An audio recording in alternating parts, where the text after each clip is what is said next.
Hey, so our group are going to make a presentations regarding to our assignment. Our group members is Cynthia Yu Hao Ai, Kelly Tan Jia Yi, Leong Yu Wan, Stella Chinese San, and Danny San. I'll begin with the company's background and management discussion and analysis. Telekom Malaysia's Berhad is a telecommunications company in Malaysia which started the business in year 1946. The services provided by TM including mobile internet, managed data center solutions and telepresence services, cloud services and largely managed network and network integration. In 2014, TM has launched 4G broadband after acquiring a controlling interest in local wireless broadband provider, which is Packet One Network. In 2020, TM also helped Jalinan Digital Negara to provide solid digital and creative work technology. Axiata Group Berhad was established on 12 June 1992, which separated from Telecom and subsequently listed in 2008. Axiata Group Berhad is a multinational company focused on Asia. It controls mobile operators in Malaysia, Bangladesh, Cambodia, Indonesia, and it has major interest in Singapore and India. In 2020, Axiata implemented a group-wide 3G shutdown project to increase the network resilience and facilitate the development of future 4G technologies. Digi.com Berhad started the business in 1995 with offer mobile communications and associated goods including mobile voice, roaming and value-added services on prepaid and construction basis. Digi has the biggest consumer field in Malaysia, and in 2020 the 4G coverage increased to 92% and the long-term evaluation advanced network coverage to 75% of Malaysian populations across the country.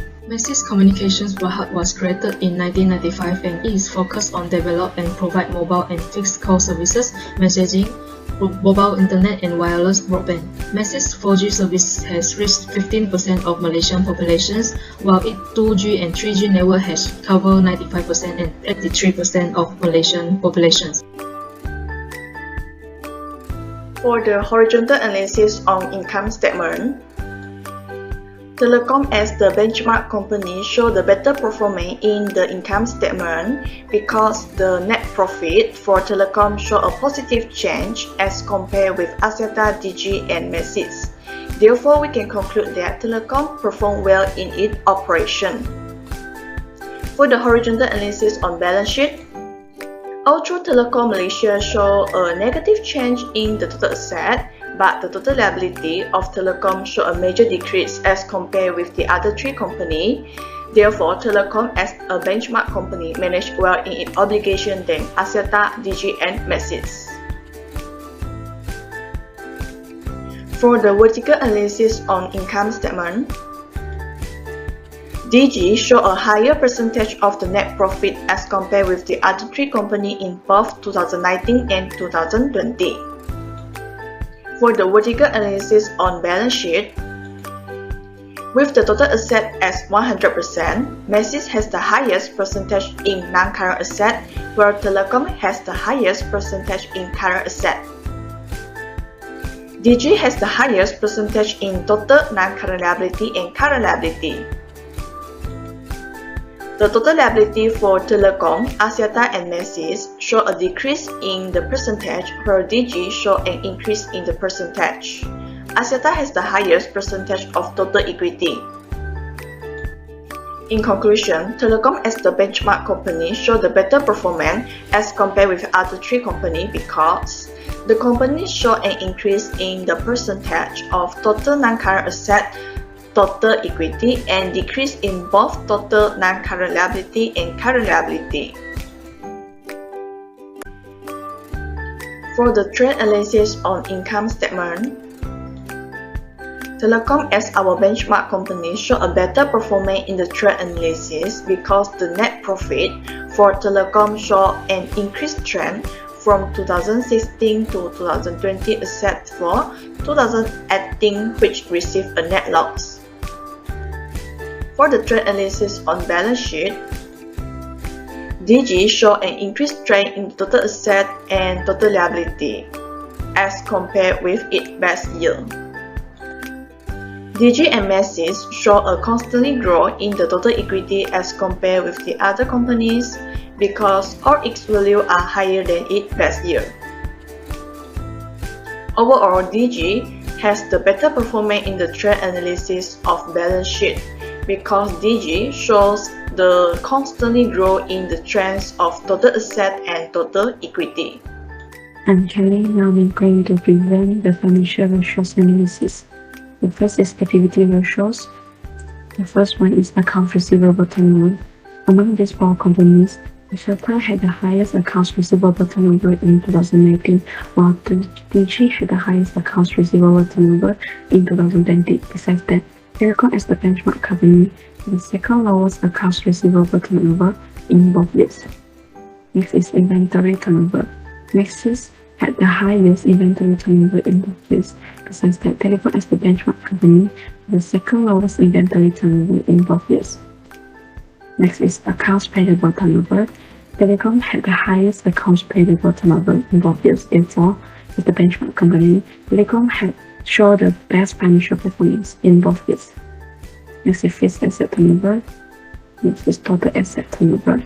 Digi had the highest total asset turnover in both years. Besides that, Telecom as the benchmark company had the second highest total asset turnover in both years.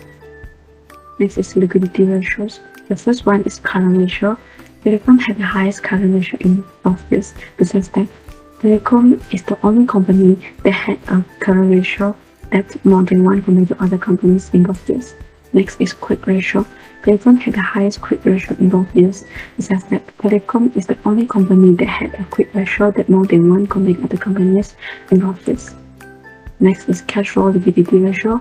Telecom had the highest cash flow liquidity ratio in 2019, while Digi had the highest cash flow liquidity ratio in 2020. Besides that, Telecom is the only company that showed a decreasing cash flow liquidity ratio, which is negative 0.52 times from 2019 to 2020. Next is average collection periods, days inventory health, days payable outstanding, cash conversion cycle. Telecom had the highest cash conversion cycle in both years. Therefore, as the benchmark company, Telecom had the strongest financial performance in both years because the company had the lowest days payable outstanding compared to other companies in both years. This indicated that Telecom can manage its accounts payable efficiently compared to other companies. Next is leverage ratios. The first one is debt ratio. Digi had the highest debt ratio in both years, thus that Telecom had the second highest debt ratio in both years. However, these four companies used too much debt to finance their assets in both years. Next is long-term debt to total capitalization ratio. Next is debt to equity ratio. Digi had the highest debt to equity ratio in both years, thus that Telecom had the second highest debt to equity ratio in both years.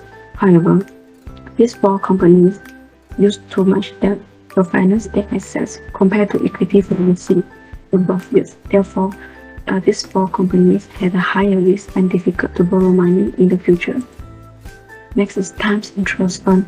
Digi had the highest times interest earned in both years. Besides that, Telecom is the only company that not only achieved at least 2 of the times interest earned, but also had an increase which is 0.66 times in times interest earned from 2019 to 2020. Next is cash interest coverage. Next is fixed charge coverage. Next is cash flow adequacy. Axiata had the highest cash flow adequacy in 2019, while Digi had the highest cash flow adequacy in 2020. Besides that, Telecom had the lowest cash flow adequacy in both years. Next is profitability ratios. The first one is gross profit margin. Second is operating profit margin. The third is net profit margin. Digi had the highest net profit margin in both years, thus that Telecom is the only company that had an increase which is 4.32% in its net profit margin from 2019 to 2020. Next is cash flow margin. Maxis had the highest cash flow margin in both years. Besides that, Telecom had the greatest decrease, which is negative 5.85% in its cash flow margin from 2019 to 2020. Next is return on total assets, or ROA. Digi had the highest ROA in both years. Besides that, Telecom is the only company that had an increase which is 1.73% in its ROA from 2019 to 2020. Next is return on equity, or ROE. Digi had the highest ROE in both years, besides that, Telecom is the only company that had an increase per share 6.5% in its ROE from 2019 to 2020. Next is cash return on assets. Next is market ratios. The first is earnings per share. Maxis had the highest earnings per share in 2019, while Axiata had the highest earnings per share in 2020. Besides that, Telecom had the second lowest earnings per share in 2019 but had the second highest earnings per share in 2020. Next is price to earnings ratio or PE ratio. Maxis had the highest PE ratio in both years. Besides that, Telecom had the lowest PE ratio in 2019 while having the second lowest PE ratio in 2020. Next, dividend payout ratio. Maxis had the highest dividend payout ratio in both years. Besides that, Telecom had the greatest increase, which is 50.47% in the dividend payout ratio from 2019 to 2020. Next is dividend yield. Maxis had the highest dividend yield in both years. Besides that, Telecom had the greatest increase, which is 2.64% in the dividend yield from 2019 to 2020. The last one is DuPont analysis. Digi had the highest ROE in both years. Besides that, Telecom, as the benchmark company, had the second lowest ROE in both years. That's all for me. Thank you. Segment Analysis Report. There are 4 segments for Telecom, which are Unify, TM1, TM Wholesale, Share Service and others.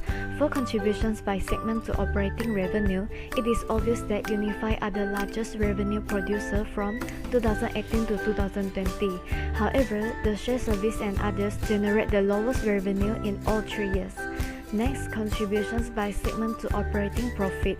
From 2018 to 2020, TM1 contribute the most to operating profit. On the other hand, Share Service and others contribute the least to operating profit with negative values.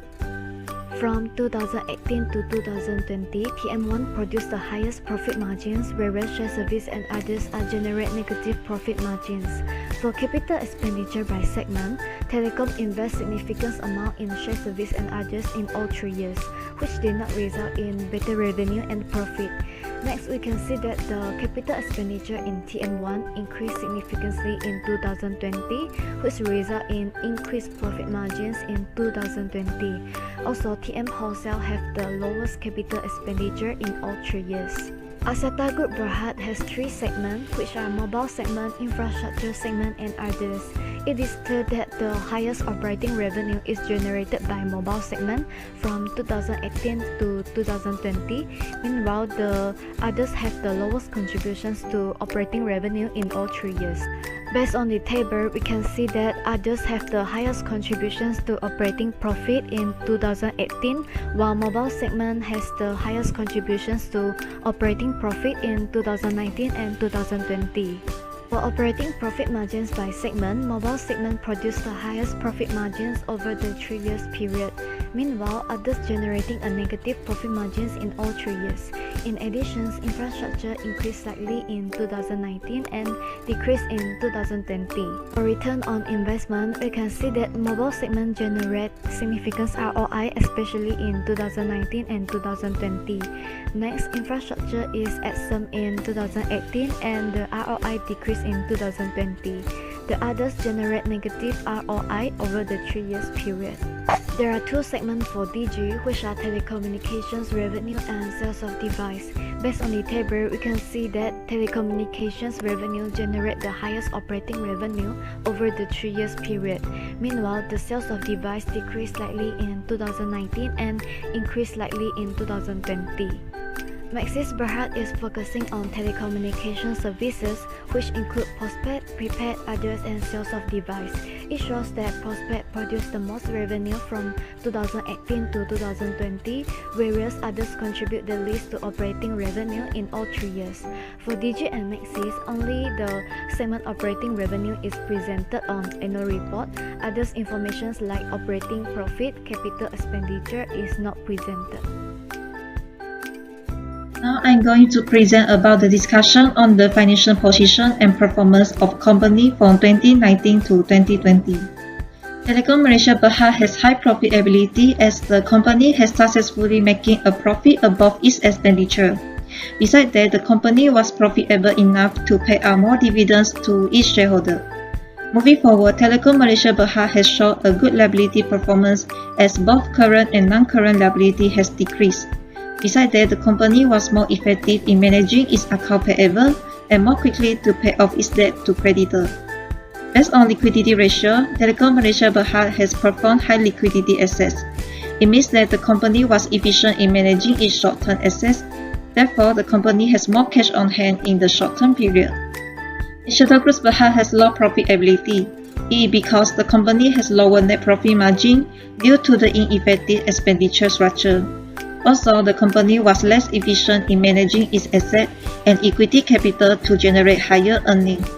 However, Axiata Group Berhad has a good liability performance since its current liability has decreased significantly and the company has been more efficient in managing its account payable. Moving forward, Axiata Group Berhad has low liquidity assets. The company will need more cash to fund ongoing non-cash assets investment.